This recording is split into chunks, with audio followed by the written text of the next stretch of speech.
Isang netizen nga ang nagkondena sa ginawa ni Nanay Angge Yulo sa kanyang post sa social media nito matapos itong ipagmalaki ang mga ginawa sa kanya ng dalawang anak na sila Eldrew at Eliza. Post kasi ni Nanay Angelica yung isang anak mo na di nagpakabog kay Eliza Yulo, tapos sabi pa niya sa akin, "Mama, 13,000 ang budget ko for you. Okay na to, nak? Tabi mo na yung ibang money mo. Alam kong kulang pa yan sa'yo kasi akala mo anak ka ni Henry C. sa lakas mong gumastos. Thank you so much, Carl Yulo."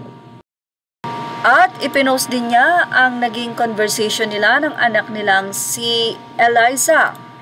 Say ni Iza, "Ma, this is for you. You deserve it. Binili kita ng pwede mong magamit pag attend ka ng party. Pag may pera ka kasi.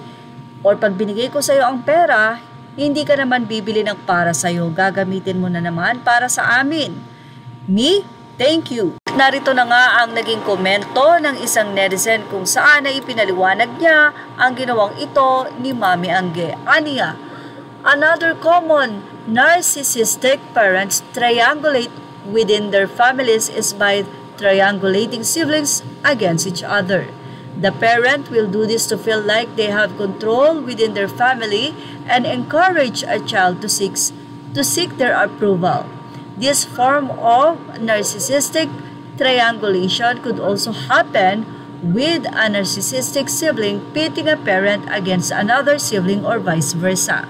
Examples of narcissistic triangulation between siblings may include the parents designates one child as a perfect or favorite child, the golden child, and the other siblings as a problem child, the family scapegoat, who should alter their behavior to gain the parents' approval, alternating what child receives the parents' focused affection and approval to make the siblings feel they complete for the parents' love.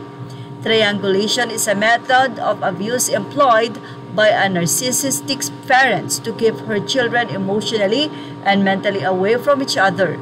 Through the process of triangulation, the abusive parent paints an inaccurate picture of your sibling.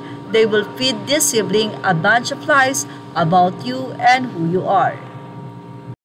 Well, yan nga ang naging explanation ng nasabi nga pong Facebook account na si Julie Joyce Valenzuela, kung saan ay sinabi nga niya na hindi tama ang ginawang ito, lalong-lalo na nga at alam ni Mami Angge na may issue pa sa kanila ng anak na si Carlos. Sa pagpapakita kasi nito ay tila ibinabalandra niya na ang dalawang kapatid mo ay eto, binibigyan ako, although wala namang ganoong ibig sabihin si Mami Yulo, pero sa pagpo-post ng ganito ay gano'n na nga ang iisipin ng marami.